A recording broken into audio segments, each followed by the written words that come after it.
2030 ആകുമ്പോഴേക്കുള്ള കാര്യത്തെ സംബന്ധിച്ചിടത്തോളം ലോകത്തിലെ ഏറ്റവും വലിയ സാമ്പത്തിക സംവിധാനം അനാലിസിസ് ചെയ്യുന്ന ചാർട്ടേഡ് ബാങ്ക് ഓഫ് ലണ്ടൻ, കേരളത്തിൽ വലിയ ഒരു കാലത്ത് ബ്രാഞ്ച് ഉണ്ടായിരുന്നു, ഇപ്പം ഇല്ല, കാലിക്കറ്റിലുണ്ടായിരുന്നു. 10-15 കൊല്ലമായിട്ടില്ല. ഞാനൊക്കെ കാലിക്കറ്റ് ലോ കോളേജ് പഠിക്കുന്നതിൻ്റെ ബ്രാഞ്ച് അവിടെ മാനേജർക്ക് എടുക്കുന്നുണ്ടായിരുന്നു, ഇപ്പോഴില്ല. ലോകത്തിലെ ഈ അനാലിസിസ് അവർ പറയുന്നത് ഇന്നത്തെ നിലയ്ക്ക് മുന്നോട്ട് പോയാൽ, ഇന്നത്തെ സാമ്പത്തിക വളർച്ചയുടെ രീതിയിൽ പോയാൽ 2030 ആകുമ്പോൾ ഇന്ത്യ അമേരിക്കയെ കടത്തിവെട്ടി ഒന്നാമത്തെ രണ്ടാമത്തെ സാമ്പത്തിക ശക്തിയാകുമെന്നാണ്. അത് പത്രങ്ങളൊന്നും എഴുതാൻ കൊടുത്തില്ല. നമ്മുടെ മലയാള പത്രങ്ങൾ സ്പേസ് ഉണ്ടാകാത്തവർ കൊടുത്തിട്ടില്ല. കേരള ഭവനി മാത്രം അതൊരു 5 കോളത്തിൽ റെഡ് കളറിൽ കൊടുത്തെന്ന് ഞാൻ ഇംഗ്ലീഷ് പത്രത്തിൽ പറഞ്ഞു. അപ്പൊ ഈ ഒരു സമ്പദ് വ്യവസ്ഥയിലേക്ക് ഇന്ത്യയെ കൊണ്ടെത്തിച്ചത്, ഇതെത്തിക്കുമ്പോൾ നാളെ ഇവിടെ വിദ്യാഭ്യാസം ഉണ്ടല്ലോ. ബഹുമാനപ്പെട്ട പ്രതിപക്ഷ ഉത്തരം പറയട്ടെ, ഞാൻ ഡേറ്റ് സഹിതം പറയാം. 91 ഡിസംബർ മാസം 17-ാം തീയതി അന്നത്തെ ധനമന്ത്രി, അന്നത്തെ കോൺഗ്രസ് ഭരണകൂടത്തിലെ ധനമന്ത്രി അദ്ദേഹം നടത്തിയ വെളിപ്പെടുത്തൽ പ്രസംഗമുണ്ട്. അത് ആർക്കാണ് നെറ്റി കിട്ടും, അല്ലെങ്കിൽ പാർലമെന്റിന്റെ ഏറ്റവും ശ്രദ്ധേയമായ ഓരോരുത്തരും ഓരോ പ്രസംഗം വീതം കൊടുത്തതിനകത്തിൽ ഇദ്ദേഹത്തിന്റെ പ്രസംഗമാണ്, അന്നത്തെ മൻമോഹൻ സിംഗിന്റെ പ്രസംഗമാണ് കൊടുത്തത്. അത് വെളിപ്പെടുത്തലാണ്, ഫൈനാൻസ് മിനിസ്റ്റർ വെളിപ്പെടുത്തുകയാണ്. ആ വെളിപ്പെടുത്തൽ എന്താ പറഞ്ഞത്? 44 കൊല്ലം പിന്നിട്ട ഇന്ത്യൻ സമ്പദ് വ്യവസ്ഥ തകർന്നു. Indian economy is in the midst of a crisis, so please help. ഈ വാർത്ത ഉപയോഗിച്ചത് mister Vajpayee and mister Fernandes, രണ്ടാളുടെ പേരെടുത്ത് പറഞ്ഞിട്ടുണ്ട്. 2 ആഴ്ചത്തേക്കുള്ള ഭക്ഷ്യസാധനങ്ങൾ പോലും ഇറക്കുമതി ചെയ്യാനുള്ള പണമില്ല, തകർച്ചയിലാണ്, വിലക്കയറ്റം രൂക്ഷമാണ്, സമ്പദ് വ്യവസ്ഥ 5% താണിരിക്കുന്നു, നാണയപ്പെരുപ്പം 2 അക്കം കടന്നിരിക്കുന്നു. അതുകൊണ്ട് Indian economy is in the midst of a crisis. സാമ്പത്തിക പ്രശ്നമല്ല, ക്രൈസിസ് എന്നാണ് വാർത്ത ഉപയോഗിച്ചു. നാളെ ധൈര്യമുണ്ടെങ്കിൽ അവർ മറുപടി പറയട്ടെ, ഞാൻ അതിന് ഉത്തരം പറയുകയാണ്. ആ സമയത്താണ് വാജ്പേയി അതിനവിടെ ഉദാഹരണവൽക്കരണം എന്നൊക്കെ പറഞ്ഞ പിന്നീട് അതിനെ പറ്റിയാണ് അടിസ്ഥാന പ്രസംഗം അതാണ്. അപ്പൊ 44 കൊല്ലം ഇന്ത്യ ഭരിച്ചിട്ട് Indian economy is in the midst of a crisis എന്ന് ധനമന്ത്രി പറഞ്ഞ ആ കാലഘട്ടം ഞാൻ ഓർത്തു. അങ്ങനെയാണ് വാജ്പേയിജിയുടെ ഭരണം 98-ലേക്ക് വന്ന അവസരത്തിൽ 5.1% സാമ്പത്തിക വളർച്ചയുള്ള തകർന്ന രാജ്യമാണ് ഈ വെച്ചു. പഴയ ജേർണലിസ്റ്റ് സുഹൃത്തുക്കൾക്ക് അത് ഓർമ്മയുണ്ടാവും. BJP അധികാരത്തിലുണ്ട്. 98-ൽ അധികാരത്തിൽ വന്ന് 6 മാസത്തിനുള്ളിൽ 4 സംസ്ഥാനങ്ങളിലേക്ക് തെരഞ്ഞെടുപ്പ് നടന്നു. മധ്യപ്രദേശ്, രാജസ്ഥാൻ, ഹിമാചൽ പ്രദേശ്, ഡൽഹി. ഉള്ളിയുടെ വിലക്കയറ്റം, വിദ്യാഭ്യാസങ്ങളുടെ വിലക്കയറ്റം 1 കൊല്ലം പോലും ആയിട്ടില്ല. അതിൻ്റെ പേരിൽ ഉള്ളി, പ്രത്യേകിച്ച് ഉത്തരേന്ത്യയിൽ ഉള്ളി, ഇതിൽ BJP സർക്കാർ അധികാരത്തിൽ വന്നിട്ട് ആ സംസ്ഥാനങ്ങളെല്ലാം 4 ദയനീയമായി നഷ്ടപ്പെട്ട ചരിത്രം പഴയ ആളുകൾക്ക് ഓർമ്മയുണ്ടാവും. 98-ലേക്ക് അറിയാൻ പറയും. അപ്പൊ ഇത് വരുന്ന അവസരത്തിൽ നമ്മളൊരു കാര്യം മനസ്സിലാക്കേണ്ടത്, അങ്ങനെയുള്ള ഒരു രാജ്യം 2000 മുതൽ 2004 വരെ വിലക്കയറ്റം ഇന്ത്യയിലുണ്ടായിരുന്നു. ഇന്ത്യൻ പാർലമെന്റ് ചരിത്രത്തിൽ വിലക്കയറ്റം ഒരിക്കൽ പോലും ആരും ഉന്നയിക്കാത്ത 2000-2004 കാലഘട്ടം ഞാൻ പറയും. ഇന്ത്യൻ സമ്പദ് വ്യവസ്ഥ 5.1-ൽ നിന്നും 8.9-ലേക്കാണ് 2004 എത്തിയത്. പക്ഷെ ജനങ്ങൾ മാൻഡേറ്റ് തന്നില്ല, ഞങ്ങൾക്ക് ഭൂരിപക്ഷം കിട്ടിയില്ല, വാജ്പേയി താഴെ ഇറങ്ങേണ്ടി വന്നു. 2005-ലെ സ്ഥിതിയെല്ലാം 2005, 2006, 2007 ഈ 3 കൊല്ലങ്ങളിലും 8.9 സമ്പദ് വ്യവസ്ഥ 2 അക്കത്തിലെത്തിക്കും. നെറ്റിലേക്ക് പോയി നോക്കിക്കോളൂ, നയപ്രഖ്യാപന പ്രസംഗം, ബഡ്ജറ്റ്. പക്ഷെ എവിടെ എത്തിയത്? 2014 നരേന്ദ്രമോദിക്ക് അധികാരം കൈമാറുമ്പോൾ സമ്പദ് വ്യവസ്ഥയുടെ മാർച്ച് കഴിഞ്ഞിട്ട് 2ാം പാദമാണ്, മെയ് മാസത്തിലാണ് അധികാരത്തിൽ വരുന്നത്. ആ 2ാം പാദത്തിൽ 5.4% സാമ്പത്തിക വളർച്ചയുള്ള ഇന്ത്യയാണ് ഇദ്ദേഹത്തിന് ഏൽപ്പിച്ചു കൊടുത്തത്. ഞാൻ വസ്തുതാപരമായിട്ടാണ് പറഞ്ഞത്. ഇത് ഞാൻ ഒരു കുറഞ്ഞ പക്ഷം നിങ്ങൾ കൊടുത്താലും കൊടുത്തില്ലെങ്കിലും ഇതിനെ സംബന്ധിച്ച് ഇതൊക്കെ ജനങ്ങൾ ചിന്തിക്കണ്ടേ. ആ സമ്പദ് വ്യവസ്ഥ നോട്ട് പിൻവലിക്കുമ്പോഴേക്കാകുമ്പോൾ 7%. ആ ശതമാനം 7%മായ അവസരത്തിലാണ് നോട്ട് പിൻവലിക്കുമ്പം ധനമന്ത്രിയുടെ പ്രസ്താവനയിലും എല്ലാം താഴോട്ട് പോകും സാമ്പത്തിക വളർച്ച എന്ന് പറഞ്ഞിരുന്നതാണ്. 6 മാസം എന്ന് പറഞ്ഞിട്ട് 1 കൊല്ലമായി. 1 കൊല്ലം കൊണ്ട് കഴിഞ്ഞില്ല, കുറച്ചുകൂടെ അങ്ങോട്ട് പോയി ശരിയാണ്. പക്ഷേ 5.7 ആയപ്പം അതിനെപ്പറ്റി ഈ രാജ്യത്ത് ചർച്ച നടക്കുക. കേരളത്തിലെ അത്രയും ചർച്ച നടന്ന വേറൊരു സ്റ്റേറ്റുമില്ല. എല്ലാ മേഖലയും, മാധ്യമ സുഹൃത്തുക്കൾ മാത്രമല്ല, സാമ്പത്തിക വിദഗ്ധന്മാര്, രാഷ്ട്രീയ നിരീക്ഷകർ എല്ലാവരും ചർച്ച ചെയ്തില്ലേ. ആ 5.7 ഇപ്പം എത്രയായി? 7.3-ലെത്തിയില്ലേ. Indian economy safe. 7ാമത്തെ രാജ്യമായിരുന്ന 5ാം സ്ഥാനത്ത് ബ്രിട്ടനെ തള്ളി മാറ്റി 5ാം സ്ഥാനത്തേക്ക് എത്തിയിരിക്കുന്നു. ഇന്നത്തെ നിലയ്ക്ക് മുന്നോട്ട് പോയാൽ $5 ട്രില്യൺ 345 ലക്ഷം കോടി രൂപയുടെ സമ്പദ് വ്യവസ്ഥയാകാമെന്ന് പറഞ്ഞാൽ അതിനർത്ഥം അടുത്ത 5 കൊല്ലത്തിനുള്ളിൽ ലോകത്തിലെ 3ാമത്തെ സാമ്പത്തിക ശക്തിയായിട്ട് മാറാൻ പോവുകയാണ്. വിദേശ നാണ്യശേഖരം സർവ്വകാല റെക്കോർഡായിപ്പോ. നോട്ട് പിൻവലിച്ചതിന് എല്ലാവരും കുറ്റപ്പെടുത്തുമ്പോൾ ഞാൻ ചോദിക്കട്ടെ, 15% നെറ്റായിരുന്നുണ്ടായിരുന്നു. ആ നെറ്റിലുണ്ടായിരുന്ന ആൾക്കാർ, ടാക്സ് നെറ്റിലുണ്ടായിരുന്നവര് 15% പോപ്പുലേഷൻ, ഇപ്പൊ 45%. കള്ളപ്പണം പിൻവലിച്ചപ്പോൾ നോട്ടിന്റെ കണക്ക് പറഞ്ഞ് ശരിയായില്ല എന്നൊക്കെ പറയുന്നുണ്ട്. പക്ഷെ 98 മുതൽ 99% വരെ നോട്ടും അക്കൗണ്ടിലേക്ക് വന്നില്ലേ. ഇതൊക്കെ നമുക്ക് വിസ്മരിക്കാൻ സാധിക്കും. ഇത്തരം കാര്യങ്ങൾ നമുക്ക് ചർച്ച ചെയ്യേണ്ടതാണ്. ഈ തെരഞ്ഞെടുപ്പ് അത് ചർച്ച ചെയ്യേണ്ടതാണെന്നുള്ള എൻ്റെ അഭിപ്രായം. അതിൽ നിന്ന് UDFും LDFും ഒളിച്ചോടുകയാണ്. ജനങ്ങളെ പഠിപ്പിക്കേണ്ട അധ്യാപകരാണ് രാഷ്ട്രീയക്കാർ. അതുകൊണ്ട് ഇത്തരം കാര്യങ്ങൾക്ക് ഊന്നൽ കൊടുത്തുകൊണ്ട് നമ്മൾ ഈ കാര്യങ്ങളെല്ലാം ചെയ്യണം എന്നുള്ളതാണ് ഒരു അഭിപ്രായം. മറ്റൊരു ചെറിയ കാര്യം കൂടി എൻ്റെ പാർട്ടിയോട് ബന്ധപ്പെട്ട വൈകാരികമായതുകൊണ്ട് ഞാൻ കഴിഞ്ഞ ദിവസവും നിങ്ങളോട് പറഞ്ഞതാണ്. അതുകൊണ്ട് ആ മറ്റു വിഷയങ്ങളിൽ കിടക്കുന്നില്ല. അപ്പം ഞങ്ങളുടെ കോഴിക്കോട്ടെ കാൻഡിഡേറ്റ് യുവമോർച്ച സംസ്ഥാന പ്രസിഡന്റാണ്. അയാൾ മോഷണക്കേസോ ഇവിടെ ധാരാളമായി DYFക്കാരും മറ്റവരൊക്കെ ചെയ്യുന്ന പോലുള്ള തോണ്ടി നോക്കി എന്നൊക്കെ പറഞ്ഞു, അല്ലെങ്കിൽ സ്ത്രീകളോട് മോശമായി പെരുമാറിയ കേസുകളൊന്നും ഞങ്ങളാരും പ്രതികളായിട്ടില്ല. കൊലക്കേസിലും BJPയുടെ, കാരണം കേരളത്തിലെ പഴയ 3 മുഖ്യമന്ത്രിമാരെങ്കിലും കൊലക്കേസിൽ പ്രതികളായിട്ടുള്ളത് വിചാരണ നേരിട്ടത്. ഞങ്ങളുടെ ഒരാളും BJPയോട് ബന്ധപ്പെട്ട ഒരു സ്റ്റേറ്റ് നേതാവും ഉന്നതന്മാരാരും പെട്ടിട്ടില്ല. എന്തിന് ശബരിമലയുടെ പേരിൽ പിടിച്ചുള്ളിലാക്കി? എന്തിന്റെ പേരിലാണ് ആ സ്ഥാനാർത്ഥിക്ക് മത്സരിക്കാൻ സാധിക്കാൻ സാഹചര്യം ഉണ്ടായത്? ഇന്നൊരു കേസിൽ ബെയിൽ കിട്ടിയിട്ടുണ്ട്. ഈ ബെയിൽ കിട്ടുന്നതെല്ലാം എതിർക്കുകയാണ് കേരള ഭരണകൂടം ചെയ്യുന്നത്. ശബരിമലയിൽ ഒരു അജിറ്റേഷൻ പങ്കെടുത്തിട്ട് 1-2 ദിവസം അല്ലെങ്കിൽ റിമാൻഡ് ചെയ്തു നോൺബെയിലുള്ളതാണെന്ന് മനസ്സിലാക്കാം. Why the government is opposing it? അയാൾ കാൻഡിഡേറ്റ് ആയി നിൽക്കാൻ വേണ്ടി റാന്നിയിൽ ഞാനൊരു പെറ്റീഷൻ തയ്യാറാക്കി അവിടുത്തെ വക്കീലിനെ കൊണ്ട് കൊടുക്കാൻ വേണ്ടി കൊടുത്തു. അതിനെ ഒപ്പോസ് ചെയ്തു. ഇറ്റ്സ് എ ഡെമോക്രസി, ജനാധിപത്യമാണ്. അതുകൊണ്ട് ഈ തരത്തിൽ കോഴിക്കോട്ടെ സ്ഥാനാർത്ഥിയെ ഇന്ന് ബെയിൽ കിട്ടിയെങ്കിലും, ബെയിൽ ഓർഡർ ആയെങ്കിലും അയാൾക്ക് ഇറങ്ങാൻ സാധിക്കാത്ത പരിസ്ഥിതിയാണുള്ളത്. അതുകൊണ്ട് ഇത്തരത്തിലുള്ള സമീപനം തെറ്റാണ്. ഇത് ശരിയല്ല എന്നുകൂടി ആനുഷംഗികമായി ഞാൻ അതുകൂടി നിങ്ങളുടെ ശ്രദ്ധയിലേക്ക് കൊണ്ടുവരുന്നു. എനിക്ക് പറയാനുള്ള 2 പോയിന്റ്സ് ഞാൻ ആദ്യം പറയാനുള്ളത്. നീതിപ്രസ് ആയതുകൊണ്ട് ഞാൻ പറയുന്നു. എന്നോട് എന്തെങ്കിലും ചോദിക്കേണ്ട ചോദിക്കും. മറ്റൊരു സാധ്യത ഇന്ത്യൻ രാഷ്ട്രീയത്തിലില്ല.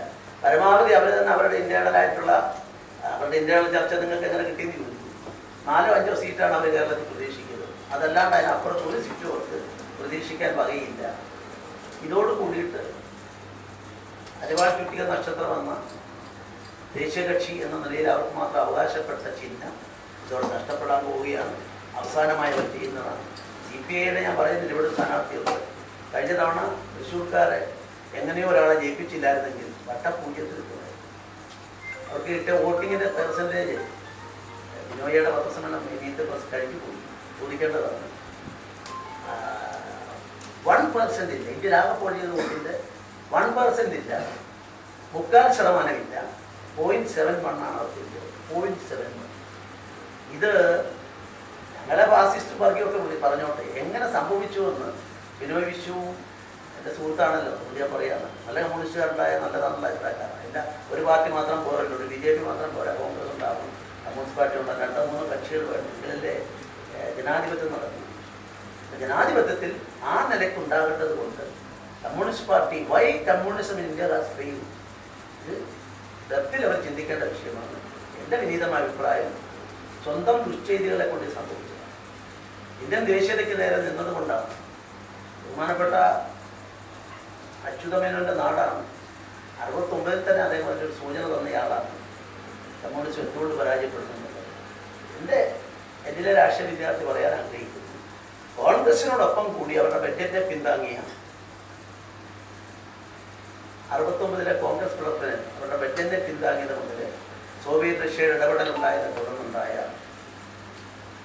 എല്ലാ തരത്തിലുള്ള പരാജയവും അവർ സ്വയം ഏറ്റുവാങ്ങി. ഇരിക്കുന്ന കൂമ്പ് മുറിക്കുന്ന നേതാക്കന്മാർക്ക് അത് മനസ്സിലായില്ല. അതുകൊണ്ടാണ് ദയനീയത ഉണ്ടായത്. ഇത് വളരെ ദയനീയമാണ് സ്ഥിതി. ഇപ്പം 4-5 സീറ്റ് കിട്ടി പാർലമെന്റിൽ പോയിട്ടല്ല. ഇപ്പം തന്നെ CPM 26 കൊല്ലം ഇന്ത്യൻ പാർലമെന്റിലെ പ്രതിപക്ഷമാണ്. മറ്റൊരു 22 23 കൊല്ലം ലോക്സഭയിലെ 3ാമത്തെ കക്ഷിയാണ്. ഇവിടെ 9ാമതോ 10ാമതോ ഇരിക്കുന്നു. പ്രാദേശികയുടെ എല്ലാം പിന്നെയും വൈ എന്തുകൊണ്ട് ഒറ്റ വാക്കിൽ ഞാൻ പറയാം. 1971 അച്യുതമേനോൻ മുഖ്യമന്ത്രിയൊക്കെ ആയല്ലോ. അന്ന് കോൺഗ്രസിനെ പിന്താങ്ങുമ്പോൾ 21 MP ലോക്സഭയിലുണ്ടായി. ഇന്ത്യയിലെ പ്രധാനപ്പെട്ട ബീഹാറിലെ പ്രധാന പ്രതിപക്ഷമാണ് first opposition party in Bihar assembly. അത് താഴോട്ട് വന്നിട്ട് ഇപ്പം ഞാൻ നേരത്തെ പറഞ്ഞ 0.71 വോട്ടിലേക്ക് എത്തുമ്പോൾ 89% വോട്ട് കിട്ടി ദേശീയകക്ഷിയായിട്ട് ഇന്നവരെ 65-ലെ പിളർപ്പിന് ശേഷം വോട്ടിംഗ് പെർസെൻറ്റേജ് കൂടിയവരാണ് CPM കാരും CPI കാരും. രണ്ടും കൂടെ കൂടിയാൽ കമ്മ്യൂണിസ്റ്റ് പാർട്ടിക്ക് പിളർപ്പിന് ശേഷം 2.5% വോട്ട് കൂടിയ രാജ്യമാണ് ഇന്ത്യ. പിളർപ്പ് 64 പിളർപ്പിന് ശേഷം അത് താഴോട്ട് വന്നത് CPIയെ സംബന്ധിച്ചുള്ള അവർ പഠിക്കട്ടെ. ബീഹാറിൽ നിന്ന് ഒരൊറ്റ സീറ്റ് കിട്ടുമോ? അദ്വാനിയുടെ രഥയാത്ര തടയാനും ഒക്കെ പോയി. ലാലു പ്രസാദിന്റെ ജാതിരാഷ്ട്രീയത്തിന്റെ പിന്നില് ചന്ദ്രാനന്ദൻ മിശ്ര, കേരളത്തിലെ EMS പോലെ അച്യുതമേനോനെ പോലെയാണ്. ചന്ദ്രാനന്ദൻ മിശ്രയ്ക്ക് ഒരു സീറ്റ് കിട്ടാൻ ലാലുവിന്റെ വീട്ടുപടിക്കൽ കാവൽ കിടക്കേണ്ടി വന്നു. ഇന്ന് ഒറ്റ സീറ്റുണ്ടോ? വൈ എന്തുകൊണ്ട്? കമ്മ്യൂണിസ്റ്റ് ആത്മാർത്ഥമുള്ള മുന്നണി പഠിക്കട്ടെ. CPM ഞാൻ ഇവിടെ പറഞ്ഞു മാഡം ഒറ്റ വാക്ക്. CPM 2004 തെരഞ്ഞെടുപ്പിൽ 42 MP ജയിപ്പിച്ച കക്ഷിയാണ്. 1ാം UPയുടെ ഭാഗമായി ഇന്ദ്രപ്രസ്ഥത്തിലെ രാഷ്ട്രീയം നിയന്ത്രിക്കുന്ന മഹാശക്തിയായി എന്ന് പറഞ്ഞ് പ്രമേയം പാസ്സാക്കിയത് ഉണ്ടല്ലോ. കേന്ദ്ര കമ്മിറ്റിയുടെ പ്രമേയം ഉണ്ടല്ലോ, ഇപ്പോൾ ഡോക്യുമെന്റ് ഇറക്കിയിട്ടില്ല. അതിനുശേഷം താഴോട്ട് വന്നിട്ട് ഇപ്പോൾ 9-ലെത്തി. 2 പേര് നമ്മുടെ ഇടുക്കിയിലെയും ചാലക്കുടിയിലെയും MP സ്വതന്ത്രന്മാരുടെ പിന്നാലെ 11ആയി മാജിക് നമ്പറിൽ എത്തിയിട്ടാണ്. ആ മാജിക് നമ്പറിൽ എത്തുമ്പോൾ ദേശീയ പാർട്ടി ആരെ കൊണ്ടാണ്? Only because of Vajpayee. 99-ൽ ഒരു ദേശീയ കക്ഷിയായി നിൽക്കണമെങ്കിൽ 4 സംസ്ഥാനങ്ങളിലെ മിനിമം അവിടുത്തെ സ്റ്റേറ്റ് അക്സെപ്റ്റഡ് കക്ഷിയായിരിക്കണം. അതേപോലെ ഒട്ടാകെ പോൾ ചെയ്ത ഇന്ത്യയിലെ വോട്ടിന്റെ 6% വേണം. ഇത് രണ്ടും നഷ്ടപ്പെട്ട CPM-നെ വാജ്പേയി എന്ന് പറഞ്ഞൊരു മഹാമനുഷ്യൻ 3 സംസ്ഥാനങ്ങളിൽ നിന്നായി ലോകസഭയിലെ സീറ്റിന് 2% മതി എന്ന് പറഞ്ഞ നിയമം ഉണ്ടാക്കിയതുകൊണ്ടാണ് അന്ന് ദേശീയകക്ഷിയായി നിൽക്കാൻ സാധിച്ചത്. ഇതൊക്കെ ഞങ്ങളുടെ വേറെ കുത്താൻ വരുന്നവർ ചിന്തിക്കേണ്ട വിഷയമാണ്.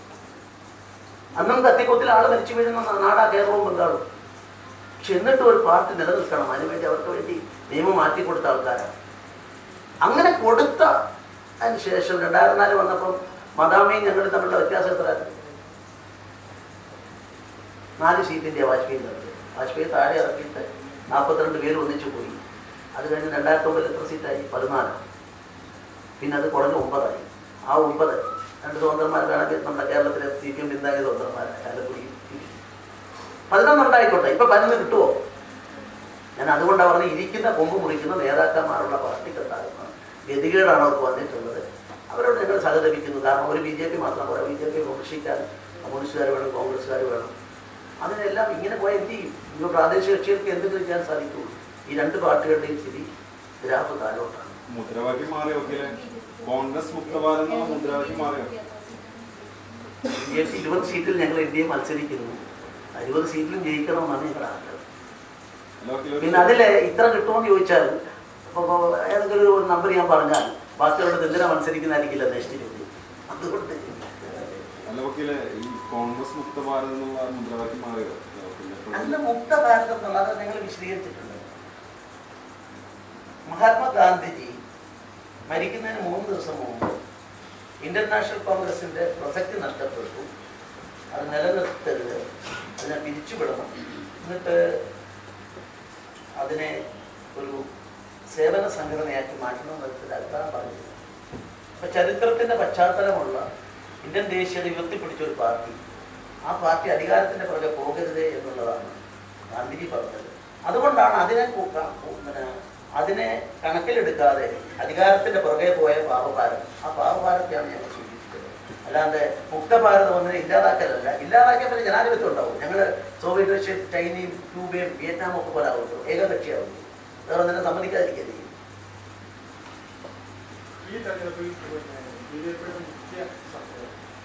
ആരും എതിരാളികളുണ്ട്. ആ എതിരാളികള് ഒരു മുഖ്യ എതിരാളിയെ കണ്ടുപിടിക്കാനുള്ള നെട്ടോട്ടത്തിലാണ്. അത് കിട്ടുന്നില്ല. കേരളത്തിൽ അവർ ഒന്നിച്ചാണ് ഇപ്പോഴും പറഞ്ഞില്ലേ, ഇവിടെ വന്നിട്ട് ഞാൻ കമ്മ്യൂണിസ്റ്റ് പാർട്ടിക്ക് എതിരായിട്ടൊന്നും വേണ്ടില്ല. ഇവിടെ മത്സരിക്കുന്നില്ല, BJP തോപ്പിക്കാനാണോ അവിടെ മത്സരിക്കുന്നത്? അങ്ങനെയാണെങ്കിൽ ഞങ്ങള് വയനാട് മോശമാണെന്നല്ല ഞാൻ പറഞ്ഞത്, വയനാട് മോശം സീറ്റല്ല. പക്ഷെ ഞങ്ങൾക്ക് അതിനേക്കാൾ നിങ്ങളൊക്കെ പറയുന്നത്, നിങ്ങളുടെ ദൃഷ്ടിയിൽ ഞങ്ങൾക്ക് ഉള്ള ധാരാളം സീറ്റില്ലേ, തിരുവനന്തപുരം, പത്തനംതിട്ടയും തൃശ്ശൂരും ഒക്കെ ഒരുപാട് സീറ്റുകളില്ലേ. അപ്പൊ അതുകൊണ്ട് അവിടെ അല്ലേ BJP തോൽപ്പിക്കണം കേരളത്തിൽ, ശരിയാണ്. അപ്പൊ അതിനുവേണ്ടി അദ്ദേഹം ഉന്നയിച്ച വാദമുണ്ട്, അതായത് ഏറ്റവും വിഷമം. ദ്രവീഡിയൻ ഇത് നാളെ ഈ വിഷവിത്ത് വിതച്ചാൽ ഇന്ത്യയിലെ ദേശീയ പ്രസ്ഥാനമായിട്ടുള്ള ഇപ്പോഴും അംഗീകൃത പ്രതിപക്ഷം അല്ലെങ്കിലും പ്രതിപക്ഷ പാർട്ടിയുടെ നേതാവ് ഉത്തരേന്ത്യക്കാരെല്ലാം കേമന്മാരായിട്ട് നിൽക്കുന്നു, ഇവിടെ എല്ലാം മോശമാണെന്ന് ദക്ഷിണ വന്നാൽ ഒന്ന് മനസ്സിലാക്കണം. ദ്രവീഡിയൻ കാട്ടിൽ ഒരു രാഷ്ട്രം രൂപീകരിക്കണം എന്ന് ആവശ്യപ്പെട്ട മൂവ്മെന്റ്സ് വർക്ക് ചെയ്ത ഒരു പ്രദേശമാണിത്. ഈ വിത്ത് വിതച്ചത് തെറ്റായി പോയി. ദക്ഷിണേന്ത്യയുടെ ഞാൻ പറഞ്ഞ 55 കൊല്ലം ഭരിച്ചവരാണ് ദക്ഷിണേന്ത്യയുടെ വിവേചനം കാണിച്ചു. ഇപ്പൊ ദക്ഷിണേന്ത്യൻ ദ്രവീഡിയൻ കൾട്ട് എന്ന് പറഞ്ഞൊരു രാഷ്ട്രം ഉണ്ടായാൽ അത്തരം ഒരു ആശയത്തിന് കോൺഗ്രസ് പാർട്ടി പിന്താങ്ങിയത് കൊണ്ടാണ് ഞാൻ പറഞ്ഞത് ഈ കോൺഗ്രസ് പാർട്ടി ഒറിജിനൽ കോൺഗ്രസ് അല്ല, ഇത് ഡ്യൂപ്ലിക്കേറ്റാണ്. ഇപ്പോഴത്തെ രാഹുൽ ഗാന്ധിയുടെ കോൺഗ്രസ് ഒറിജിനൽ കോൺഗ്രസ് അല്ല, ഡ്യൂപ്ലിക്കേറ്റ് ആണ്. ഗാന്ധിജിയുടെ പേരെടുത്തതുപോലെ ഒരു ഗാന്ധി എന്ന് പറഞ്ഞ പേര് ഗന്ധി, അദ്ദേഹത്തിന്റെ രാഹുൽ ഗാന്ധിയുടെ മുത്തച്ഛന്റെ പേര് ഗന്ധി എന്നല്ല. ആ ഗന്ധിയെ ഗാന്ധിയാക്കിയിട്ട് വിൽപ്പനച്ചരക്കാക്കുന്ന ഒരു രീതിയിൽ ഇപ്പം ദ്രവീഡിയൻ കൾട്ട്, ഈ കൾട്ടിന്റെ ഫലം എന്താണെന്ന് ചോദിച്ചാൽ 77 പോലും ഇന്ദിരാഗാന്ധിയെ രക്ഷപ്പെടുത്തിയ കേരളവും ആന്ധ്രാപ്രദേശും, ആ 2 സംസ്ഥാനങ്ങളാണ് 77 ഇന്ദിരയും കുടുംബവും പരാജയപ്പെട്ട് ഏകാധിപത്യത്തിൽ തകർന്നടിഞ്ഞപ്പോൾ രക്ഷപ്പെടുത്തി 20 സീറ്റും കൊടുത്ത മലയാളികൾ നമ്മളങ്ങനെയാണ്.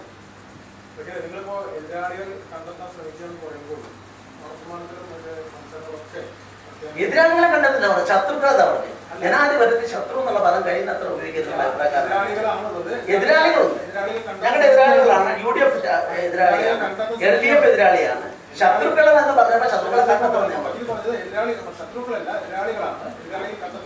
അല്ലെന്ന് പ്രധാന മുഖ്യ എതിരാളി ആണെന്ന് ചോദിച്ചപ്പോൾ ഞാൻ പറയാം, രണ്ടിനെയും ഒന്നിച്ചു കൂട്ടിക്കൊണ്ട് മുഖ്യമായി കരുതിക്കുന്നു.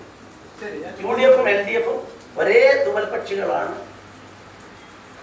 ഒരമ്മ പെറ്റ മക്കളെ പോലെയാണ്. ഡൽഹിയിൽ അവർ കൈകോർത്ത് പിടിച്ച് നമ്മൾ കണ്ടതല്ലേ, കൽക്കട്ടയിലെ പരേഡ് ഗ്രൗണ്ടിൽ അവരൊന്നിച്ച് കൈകോർത്ത് പിടിച്ചിട്ട് നമ്മൾ കണ്ടതല്ലേ. അപ്പൊ അതുകൊണ്ട് അവർ ഒന്നിച്ച് നിൽക്കട്ടെ, അവരെ ഒന്നിച്ച് നിന്നുകൊണ്ട് ഞങ്ങൾ വേണം മുഖ്യ എതിരാളി എന്ന് പറയാം.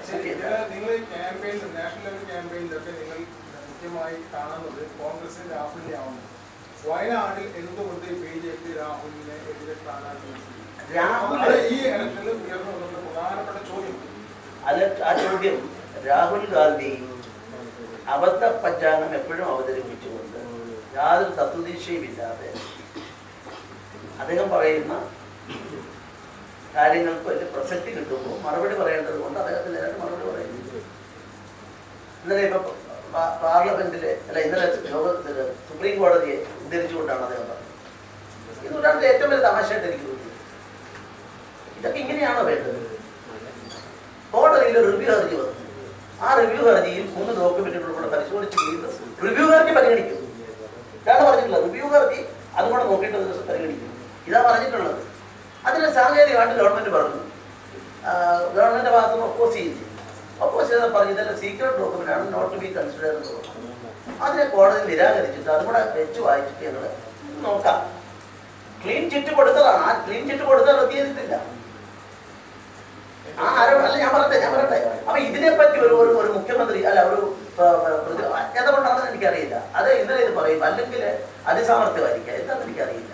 പിന്നെ സ്വാഭാവികമായിട്ട് ഞങ്ങൾ മറുപടി പറയേണ്ടി വരില്ലേ എല്ലാ മാധ്യമങ്ങളും അത് വരുമ്പോൾ. അതുകൊണ്ട് ഞങ്ങളെ അത്തരത്തിൽ അദ്ദേഹം അങ്ങനെ ഉണ്ടല്ലോ, ഈ പോക്കറ്റ് അടിച്ച ഒരാൾ കോടി കഴിഞ്ഞാൽ ജനക്കൂട്ടത്തിൽ ആളുകളെല്ലാം സൈക്കോളജി എന്താ, പോക്കറ്റ് എടുക്കാരെ പിടിക്കുക എന്നുള്ളതാണ്. ചിലപ്പോൾ ആ കൂട്ടത്തിൽ പോക്കറ്റ് എടുക്കാരും ഉണ്ടാവും. അതുപോലെ സംഭവിക്കാൻ ഇപ്പം രാഷ്ട്രീയത്തിൽ അല്ല. ഞങ്ങൾ അദ്ദേഹത്തെ ഒരു ശത്രുവായിട്ട് കാണുന്ന ഒരു സമീപനമൊന്നുമല്ല. കുറച്ചൊക്കെ അവഗണിക്കേണ്ട ആളാണെന്നുള്ള ധാരണ.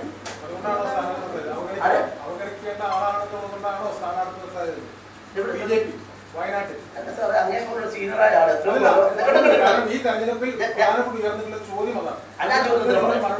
ഉത്തരം പറയാം. NDA 20 മണ്ഡലത്തിൽ മത്സരിക്കുന്നത് NDA ഒറ്റക്കെട്ടായിട്ടാണ്. അതിൽ BJP എന്നോ BDJS എന്നോ വ്യത്യാസമില്ല. അപ്പൊ 20 മണ്ഡലത്തിൽ ഒരെണ്ണം ഒരു കക്ഷിക്ക് 4 സീറ്റ് കൊടുത്തതിൽ 5 സീറ്റ് കൊടുത്തതിലൊന്നാണ് അവർ കാൻഡിഡേറ്റിനെ വെച്ചു. അവരുടെ ഏറ്റവും പ്രഗത്ഭനായ അവരുടെ പാർട്ടിയുടെ അഖിലേന്ത്യാ അധ്യക്ഷനെ തന്നെ കാൻഡിഡേറ്റായിട്ട് വെച്ചു. അത് ഞങ്ങൾ പിടിച്ചെടുത്ത് ഈ കോലീഷൻ ധർമ്മ എന്നുണ്ട്, ആ ധർമ്മത്തിൽ വിശ്വസിക്കുന്ന ആളുകളാണ് ഞങ്ങൾ. പണ്ട് നിങ്ങൾ ഓർമ്മയില്ല, 67 മന്ത്രിസഭ KTP KSP 2 കക്ഷി ഉണ്ടാവില്ല, അങ്ങനെ ഓർമ്മ ഉണ്ടാവില്ല. KTP KSP ആ കോലീഷൻ ധർമ്മം രക്ഷിക്കാൻ വേണ്ടിയാണ് KTPക്കും KSPക്കും മാടായി എന്ന് പറയുന്നത് ഇന്നത്തെ കല്യാശ്ശേരി മാടായില് മത്തായി മാഞ്ഞൂരാൻ അനുജൻ ജോൺ മാഞ്ഞൂരാനെ കൊണ്ടുപോയിട്ട് നിർത്തിയിരുന്നു. അവിടെ ഒരാളെങ്കിലും KSPക്ക് ഉണ്ടോ? അവരുടെ ഏറ്റവും ശക്തിപൂർവ്വമായ സീറ്റ് കൊണ്ട് നിർത്തിയാളെ ജയിപ്പിക്കുകയും ചെയ്ത അവർ അതിന് ശേഷം. അപ്പൊ ആ കോലീഷൻ ധർമ്മമാണ്. ആ ധർമ്മത്തിൽ ഞങ്ങൾക്ക് ഏറ്റവും കരുത്തനായ, എനിക്ക് തോന്നുന്നു അവിടെ മത്സരിക്കുന്ന NDA കാൻഡിഡേറ്റ് BJPയിലെ ഏത് നേതാക്കളെക്കാളോ ഒരു പടി മുന്നിലോ കഴിവുള്ള ആളാണ് സമർത്ഥൻ. ഈ സൗത്ത് ഇന്ത്യയിൽ രാഹുൽ ഗാന്ധി വിഭജന രാഷ്ട്രീയമാണ് മുന്നോട്ട് വെക്കുന്നത് താങ്കൾ കുറച്ച് മുമ്പ് പറഞ്ഞു. ദ്രവിഡിയൻ കൾച്ചറൊക്കെ ഉപയോഗപ്പെടുത്തിയെന്ന് പറഞ്ഞു. ഇപ്പൊ കഴിഞ്ഞ ദിവസം അമിത്ഷാ പറഞ്ഞത് വയനാട് പാകിസ്ഥാനിലുമാണ്. അതുപോലെ നരേന്ദ്രമോദി പറഞ്ഞത് ഹിന്ദുക്കളെ പേടിച്ച് സൗത്ത് ഇന്ത്യയിലേക്ക് ഒളിച്ചോടിയെന്ന് പറഞ്ഞു. BJP മുന്നോട്ട് വെക്കുന്നത് എത്തരത്തിലുള്ള വിഭജന രാഷ്ട്രീയമാണ്. വയനാടിനെ കുറിച്ചൊക്കെ ഒരുപാട് സ്വാതന്ത്ര്യ സമരത്തിലൊക്കെ പടയോട്ടം നടന്ന സ്ഥലത്തെ കുറിച്ചാണ് പാകിസ്ഥാനാണെന്ന് ചോദിക്കുന്നത്. എത്രമാത്രം ദേശവിരുദ്ധമാണ് അമിത്ഷായുടെ ഈ പ്രസ്താവന? അത്തരം ഒരു പ്രസ്താവനയെ സംബന്ധിച്ചിടത്തോളം അതിന്റെ ഫുൾ ടെസ്റ്റ് മനസ്സിലാക്കാനാണ് ശ്രമിക്കുക. ഇവിടെ മുസ്ലിം ലീഗിനെ സംബന്ധിച്ചിടത്തോളം ഇന്ദിരാഗാന്ധി തന്നെ പറഞ്ഞത് നിങ്ങൾക്ക് വേണേൽ ഞാൻ കാട്ടിത്തരാം.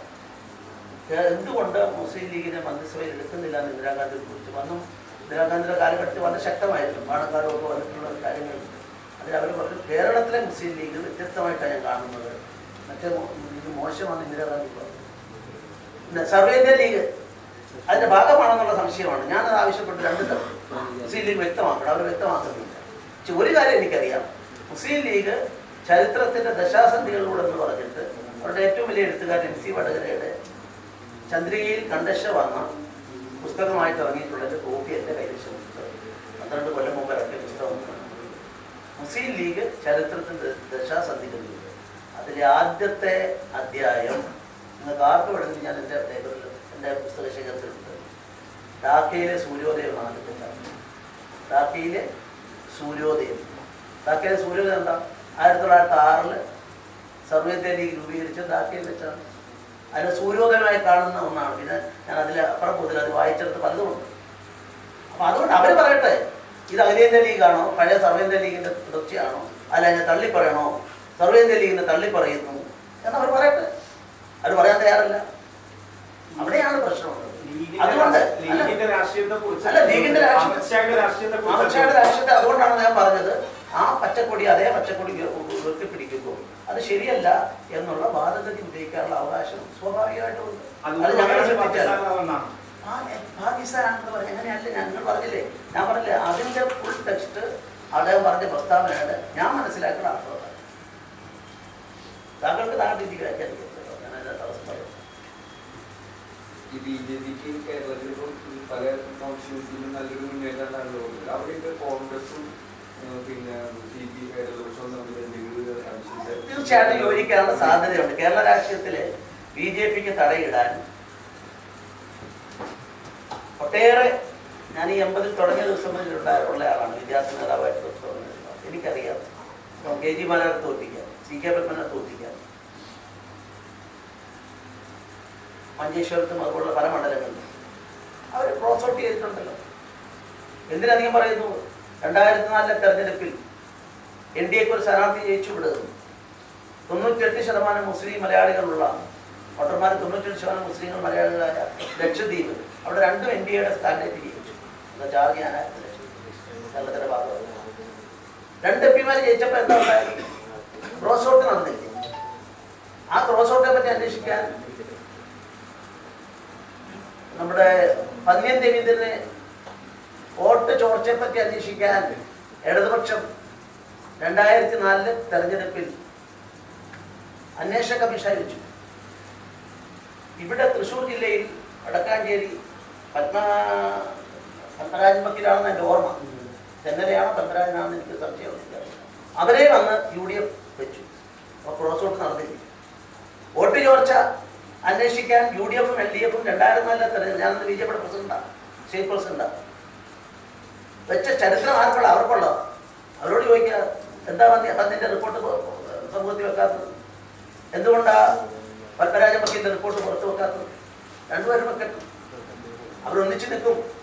അതിനെ തകർക്കാനുള്ള സ്ട്രാറ്റജി BJP നോക്കും, ജനങ്ങളുടെ മുമ്പിൽ ഇതെല്ലാം പറയും. അതല്ലേ ഞങ്ങൾക്ക് ചെയ്യാൻ സാധിക്കും. ശബരിമല വിഷയത്തിൽ ഇപ്പോൾ പ്രകടന പത്രികയിൽ പറഞ്ഞിട്ടുണ്ട്, ശബരിമല വിഷയം അടുത്ത NDA സർക്കാർ വരികയാണെങ്കിൽ അത് പരിഹരിക്കാൻ ശ്രമിക്കുന്നുണ്ട്. എന്തുകൊണ്ടാണ് നിലവിൽ NDA സർക്കാർ ഉണ്ടാകുമ്പോൾ പരിഹരിക്കാൻ പറ്റാത്ത അടുത്തൊരു സർക്കാർ വരുമ്പോൾ പരിഹരിക്കാൻ കഴിയുമെന്ന് പറയുന്നത്? താങ്കൾ തന്നെ ഇവിടെ കഴിഞ്ഞ ഒരു ചർച്ചയിൽ ഇവിടെ മുമ്പ് വന്ന് പറഞ്ഞത് ശബരിമല ഇഷ്യൂ അത് കൺകറന്റ് ലിസ്റ്റിന്റെ ഭാഗമാണെന്നാണ് പറഞ്ഞത്. അങ്ങനെ ഒരു സംഭവം എങ്ങനെയാണ് ഇന്ത്യൻ പാർലമെന്റിന് ഈ പറയുന്ന രീതിയിൽ NDA സർക്കാരിന് പരിഹരിക്കാൻ കഴിയുന്നത്? ഇപ്പൊ പോലും പരിഹരിക്കുന്നില്ല. പരിഹരിക്കുകയാണെങ്കിൽ ഇപ്പൊ പരിഹരിക്കണ്ടേ? എൻ്റെ സുഹൃത്ത്, താങ്കളോട് ഞാൻ ബഹുമാനം തർക്കിക്കാനായിട്ട് ഞാൻ ആ നിലയ്ക്ക് ആഗ്രഹിക്കുന്നു. കുറഞ്ഞ പക്ഷം പ്രാഥമികമായ കാര്യങ്ങൾ കേരളത്തിലെ നിയമം 3-ാം വകുപ്പുള്ള റദ്ദ് ചെയ്ത സുപ്രീം കോടതി. ആ നിയമം റദ്ദ് ചെയ്തത് 14-ാം വകുപ്പ് ഫണ്ടമെന്റൽ റൈറ്റ്സിന്റെ കാര്യം.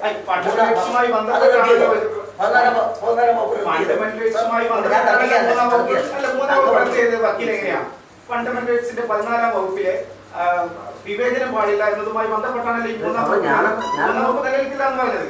എന്തുകൊണ്ടാണ് ഇതുപോലെ തെറ്റിദ്ധരിപ്പിക്കുന്നത്? എന്തുകൊണ്ടാണ്?